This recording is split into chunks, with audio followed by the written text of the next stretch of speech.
Benar kata Pak Kiflan, saya masih ingat Bung Karno itu dikejar di mana-mana, bahkan demo-demo itu mengatakan mahmilupkan Bung Karno.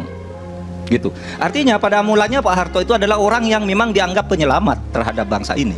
Tetapi sejak tahun 78 itu sudah terasa bahwa korupsi sudah mulai merajalela, dan itu baru berhasil kita menjatuhkannya pada tahun 98. Jadi dulu saya adalah orang yang secara politik sangat tidak suka dengan Orde Baru, sehingga saya ikut turun. Tetapi sesudah lama begini, ya, alasan-alasan dulu menjatuhkan Pak Harto tuh KKN misalnya. Nah sekarang KKN lebih banyak loh dari zaman Pak Harto. Iya, lebih banyak. Nggak bisa. Zaman reformasi itu lebih parah. Jadi vertikal horizontal KKN-nya udah pasti. Hutangnya lebih banyak. Indeks Gini rasio kita. Zaman Pak Harto itu kesenjangan kita 0,200. Masih agak imbang, masih agak merata pendapatan itu. Sekarang ini per hari ini 0,435 sudah sangat di lampu merah itu. Iya. Artinya begini, kalau kita dulu menjatuhkan Pak Harto oleh karena dia KKN, apa kita tidak merasa berdosa sekarang ini kepada Pak Harto? Sekarang KKN-nya lebih banyak. Nanti aja.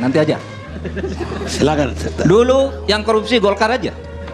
Sekarang semua partai pakarnya boleh ditanya saya secara spontan, siapa yang korupsi di partai ini, siapa korupsi. Saya hafal 10 partai yang sekarang punya nama di parlemen. Punya.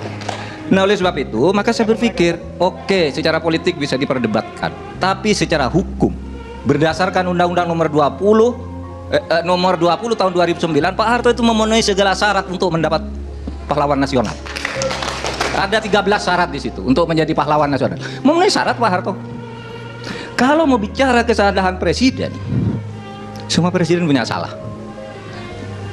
Mungkin banyak yang tidak tahu. Ketika Bung Karno mengeluarkan dekret, membubarkan DPR, membubarkan konstituante, Bung Hatta itu nulis buku Demokrasi Kita. Di situ Bung Hatta pun mengatakan Bung Karno itu kudeta. Bung Karno kudeta. Artinya kalau ada orang bilang Pak Harto kudeta, sebelumnya pun sama, sebelumnya pun lagi sama. Begini, oleh sebab itu saya kira tidak boleh kita dendam-dendam politik terlalu berlebihan itu. Tidak boleh. Sama. Saya bandingkan ketika isu yang sama menimpa Gus Dur. Gus Dur diusulkan presiden, tidak setuju. Bahkan ada pejabat mengatakan tidak bisa, Gus Dur itu membubarkan DPR, membubarkan parpol. Bung Karno juga membubarkan konstituante, membubarkan DPR, membubarkan parpol dengan Perpres nomor 4 tahun 60.